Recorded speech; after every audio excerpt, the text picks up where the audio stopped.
Hey everyone, this is Pritham, and in this video we will see how to add the openings in this floor.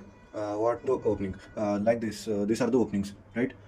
There is a floor, and these are some openings. How to make these openings in ETABS? For this opening, we go to our model.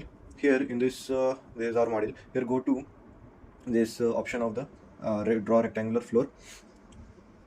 Here in this, choose the property as the opening, right? After choosing the property, just go to the place where we want to put the opening, and just drag 2 points, and your opening is ready. Same for this one. Click on this and just drag and drop, and your opening will be ready.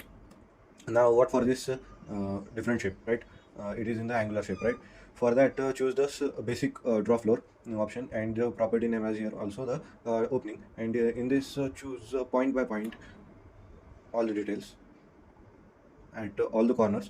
Select all the corners, and your opening will be ready. Same way for this only, this also.